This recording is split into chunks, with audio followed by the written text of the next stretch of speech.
Ngayon, ang magiging topic ko is networking. It's up to you kung magusto nyo to or hindi. Ako, I've been doing networking for the past almost 9 years na po ng buong buhay ko. Never ko pong naranasan mag-apply ng work. Never ko pong kinuha transcript diploma ko. Graduate pa ako ng computer engineer. Never kong kinuha yun kasi ang point ko, tama na po na marami na akong nakitang nagtatrabaho na walang nangyari. Hindi ko na sila gagayahin pa. Kasi di ba sabi nila, ang matalino daw na tao natututo sa sarili niyang pagkakamali. But a wise person is natututo sa pagkakamali ng ibang tao.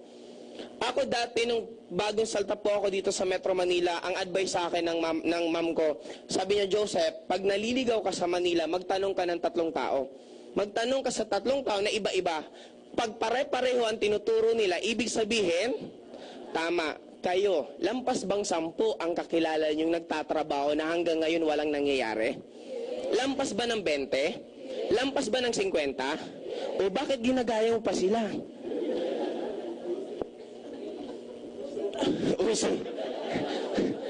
Okay. Ngayon, pag-uusapan natin is networking. Lahat po ng negosyo may kapital. And, hindi ka naman galit. Okay. Ngayon, ang kapital po sa amin, actually, napakamura lang kasi ang kapital namin is 7,000. Ang normaling reaction ng first timer, grabe, ang mahal naman. Guys, 3 years ago, ano ba problema mo? Last year, anong problema mo? This year, anong problema mo?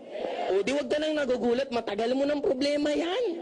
Nagugulat, ang mahal naman. Ang tanong nga, kailan ka ba nagkaroon yan, di ba? Okay. Hindi ko pa... Sige. Hindi ko po topic right now kung meron kang 7,980, wala po akong pakialam doon. My topic is only to present the marketing plan. It's up to you kung gusto mo siyang gawa ng paraan or hindi. Kotse. Okay? Ito po ako, I'm one of the youngest. Tingin po. I'm one of the youngest na lahat po halos ng incentives ng company nakuha ko na. US trip, Europe trip, Asian cruise, Singapore, Hong Kong, lahat po yun. Doon 1 year and 6 months ko, nakabili po ako ng Civic. Sumunod na taon, nakabili po ako ng Montero. Sumunod na taon, nakabili po ako ng sports car na 2-door na ako lang po ang meron nandito sa buong Pilipinas. And last kong sasakyan. Okay. Pinakalas ko pong sasakyan na nabili is Hummer H2. Kumbaga, just imagine guys, sa lahat po ng sasakyan ko, wala pa akong binibenta, lahat po nasa akin pa rin hanggang ngayon. Na-imagine mo, kumbaga, in a short span of time, pwede pala yun ang mangyari sa inyo. Turuan po namin kayo on how to earn your first million. Don't get me wrong, pero ang pinaka may karapatan magturo kung paano ka yumaman, walang iba kung hindi yung mayayaman. Hindi po ba kayo nagko-question? Maraming nagtitake ng business course. Ang ginagawa after graduate, naghahanap ng trabaho. Bakit ka magte-take ng business course kung maghanap ka rin lang naman trabaho? Kasi normally, ang nagtuturo ng business, wala ding negosyo. Tama, mali? Paano ka makakapagturo sa isang estudyante on how to become a good businessman kung ikaw mismo, hindi mo naman ginagawa yung tinuturo mo? Ngayon, dito sa amin, will be very, very straight. Kung ano yung mga kailangan nyo, tuturuan kayo dito. Mahihain ka, mawawala yan ang hiya mo. Hindi ka marunong mag-talk. Lahat po yung natuturo naman eh. Magiging optimistic. Basta ang dami pong trainings. Actually, kung ako tatanungin nyo, even I'm going to pay 500,000, 1 million. Dahil lang sa mga trainings sa networking, ang dami pong nabago sa akin. Hindi ko lang maidetalye sa inyo ng todo. Ito, one perfect example. Being optimistic. One time yung sasakyan ko, gumimik ako. Pag uwi ko ng bahay, tinamad akong ipasok sa bahay, pinark ko sa labas. Paggising ko ng umaga, pagbaba ko, sabi ng father ko, Joseph, yung kotse mo bakit basag? Di, sabi ko, walang maalalang may nabunggo ako or binato ako, walang maalalang ganun. Pagsilip ko, basag nga. Tapos tiningnan ko yung bag ko, wala. Ibig sabihin, binasag, kinuha yung bag ko, wallet ko nandun, ang dami kong perang nawala. Ito reaction ko. Sabi ko, ay, oo nga, nagbasag. After nun, umakit uli ako, kasi uminom lang ako ng tubig, umakit uli ako, natulog ulit ako. Akala ng father ko, magbabadrip ako, magagalit ako. Pero bakit hindi ako nagalit? Kasi isa lang pumasok sa isip ko, mas okay na po yung binabasagan, kaysa ikaw yung nambabasag. Tama, mali? Parang ganito yan eh. Pag may kotse ka, di ba normally naguguhitan, ginuguhitan, or sometimes nagkakaroon ng scratch? Isa lang point ko doon. Okay lang, kasi habang inai-scratchan yung kotse mo, ibig sabihin nun, may kotse ka. Kasi kung hindi ka ma-scratch ni minsan, kasi wala kang kotse, di ba? Kaya mamili ka. Okay, ngayon, yun yung mga tipong gano'n na klaseng thinking. Just imagine right now, pinag-usapan natin dreams. Pag nasa labas ka, anong pinag-usapan? Problema. Yun ang nagiging changes dito sa networking. Okay, 6 countries. Di ba, meron na tayong Hawaii, meron na tayong Taiwan, meron tayong Singapore, meron tayong Dubai, basta may iba pang 6 lahat ng ano na natin, ang dadagdag pa ulit ng panibagong 6.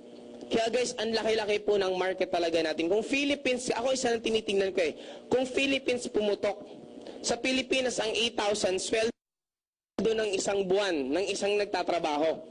Sa ibang bansa po, malamang sweldo araw, or sweldo po yan ng isang linggo. Kung nai-invite natin yung mga tao mag-join pag sa ibang bansa, kaya normally nga sa ibang bansa, mas madali after mag-present ng babayad. Dito, sa atin talaga, hindi pa. Minsan mag-iipon pa, gagawa pa ng paraan. Sa abroad, halos namumulot ka lang po ng mag-join. Kaya kung may kakilala kang nasa abroad, kaibigan ng kaibigan ng kaibigan mo, ay dapat ma-invite mo at ma-explainan kasi sayang. Bago tayo mag-iwahiwalay, may iiwanan lang ako sa inyong mga tanong at gusto ko po sagutin niyo po ako. Number 1, meron po ako nabasang quote.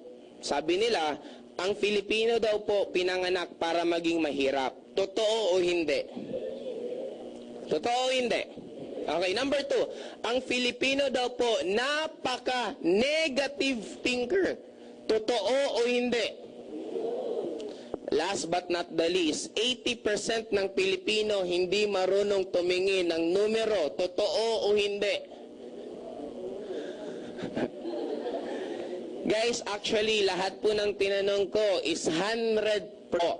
If you don't, another 5 minutes ng buhay ninyo at automatic, I'll explain it. Number 1, Filipino was raised to become poor. Ang Pilipino daw po pinalaki para maging mahirap. If you don't believe me, tanungin mo ang bata, anak, ano bang gusto mong bahay paglaki mo? Pwede bang i-drawing mo? Ang bilis ng bata ang magdo-drawing ganito. Bakit bahay kubo? Kasi again, culture po natin ang pagiging mahirap. Ano ang national bird natin dati? O diba, ang daming matitinong ibon na magaganda, yung pagkaliit-liit pa ang pinili na pagpinitik mo, patay, diba? Buti nga ngayon, nagbabago na tayo kasi ano natin, national bird? Philippine eagle. Sa mga magulang pong right now na nandito, kung meron ka pang mga anak na maliliit lang, napakalaki po ng factor kung yung anak nyo yayaman or hindi. Depende po yan sa magulang. Bakit? Pag nasa mall, at kasama ng magulang yung anak niyang maliit, walang ibang alam gawin yung bata kung hindi magtututuro. Tama, mali? Mama, bilan mo ako nito, kain tayo sa Jollibee, gusto ko ganito. Lahat ng gusto niyan, ituturo niyan at ipapabili niyan sa magulang. Pag yung magulang nakulitan, papagalitan yung anak, ikaw anak, turo ka ng turo ng mga laruan. Anong tingin mo sa nanay mo na mumulot ng pera? Hindi mo ba alam na ang hirap kitain ng pera? Yung tinuturo mong laruan lang siya ng mayayaman? Yung nanay mo mahirap, anak ka ng mahirap, kaya hindi para sa atin yan. Anong ginawa mo sa bata? Dinikdik mo sa utak niya nang hindi siya mayaman.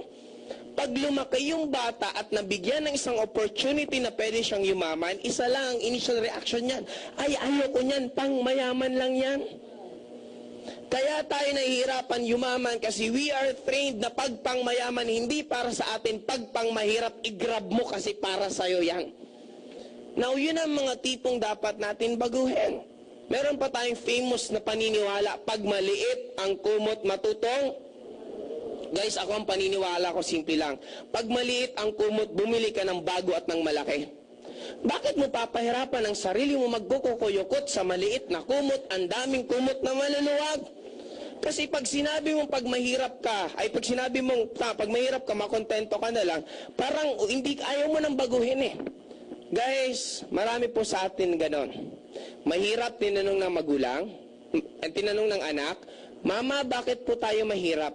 Imbis mag-isip ng way bakit siya naging mahirap, naghanap ng matatalinhagang sagot. Anak, kaya tayo mahirap kasi destiny na natin to. Ang may gusto nito, anak, yung nasa taas, wala na tayong magagawa. Yun ang nakasaad sa libro.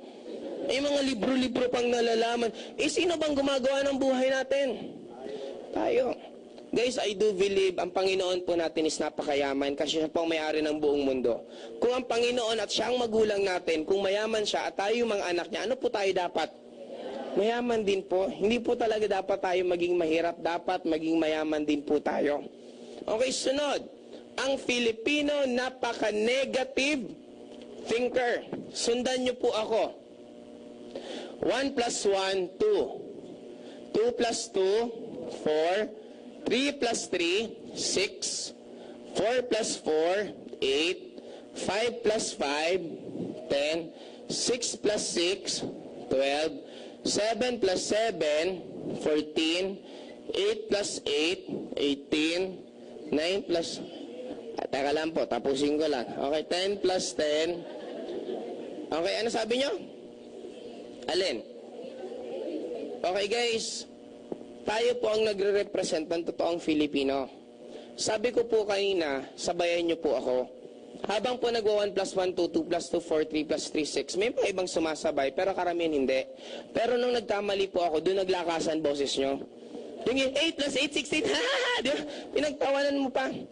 Anong napansin nyo po sa akin?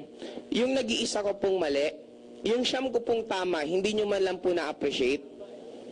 And don't you know na ganun po tayo. Every day we keep on complaining, Lord, ang malas-malas ko naman. Lord, bakit ganito buhay ko? Puro ka reklamo. Don't you know we have so many things na pwedeng ipagpasalamat sa Panginoon. Linggong-linggo bundok ang labahan mo. Imbis magreklamo ka, magpasalamat ka. Maraming tao sa labas, hindi nila magawang maglaba kasi wala silang malabahan. Kung marami kang labahin, ibig sabihin marami kang damit. Bakit ka magrereklamo? Sapatos mo 3 years na hindi pa napapalitan ng bago. Again, be thankful. Why, may mga tao po sa labas for the rest of their lives ni hindi man lang nakapagsuot ng sapatos kasi pinanganak na walang mga paa. Tanong, kurap po ba ang government natin? Kurap po hindi. Again, be thankful. Why, at least kurap lang sila. Walang gera sa Pilipinas. Mamili kayo, kurap o gera? O, di proud ka na ngayon. Di ba? Kurap na lang. Di ba? Dati inis na inis ka. Guys, ang nagiging problema sa atin kadalasan is hindi kasi natin ma-appreciate man lang yung sobrang blessings na binibigay sa atin. Actually, sobrang dami. Ang problema, saan tayo lagi nakatoon? Sa negative. Ayun. Ngayon, ang mayaman, bakit lalong yung mayaman? Kasi ang mayaman, ang pinag-uusapan, pera. Ang mahirap, bakit lalong nagiging mahirap? Kasi ang pinag-uusapan, problema ng may problema, pinoproblema. Problema ng kapitbahay nila, pinoproblema. Ang may hirap, ang pinoproblema nila, yung mga bagay na hindi nila kontrolado. Gaya ng pagtaas ng bilihin, pagtaas ng pamasahe, pagtaas ng matrikula. May magagawa po ba tayo doon? Bakit hindi mo subukang problemahin kung paano tataas ang kinikita mo? Kasi pag mataas ng kinikita mo, kahit anong pagtaas ng bilihin, wala ka nang pakialam. And for me, mas madali po yun. Yung iba magrarally sa EDSA para magdagdag ng 50 pesos ang sweldo nila per day. Guys, magbenta ka na lang ng kape, wala pang isang oras, may 90 pesos na dagdag sa kita mo. Mas madali pa po yun. Okay, last. 80% ng Filipino hindi marunong tumingin ng numero. Maglalagay po ako 30,000 per month. Job opening. Call center agent. Maraming mag-apply konti. Sobrang dami. Pipila yan. Maglalagay ako 24,000 per day. Networking. Maraming pupunta konti. Kaya nga, di ba karamihan sa inyo dito na invite ka, hindi naman sinabi sa AIM Global. Nagulat ka na lang, andyan ka na, ano itong napuntahan ko, di ba? Kasi kung sasabihin sa'yo, hindi ka rin sisipot. Ngayon, pero ito ang perfect example. Pag ito, hindi pag-iisipan, pipila. Pag ito, Joseph, kaya lang pag-iisipan ko muna. Ito hindi pinag-iisipan, ito iniisipan. Ito pa worse. Joseph, sold out na ako sa 24,000 per gusto ko nang sumali. May isa lang akong problema, wala akong time. 24,000 per day, wala siyang time. 30,000 per month, panay ang overtime niya. Tapos magtatanong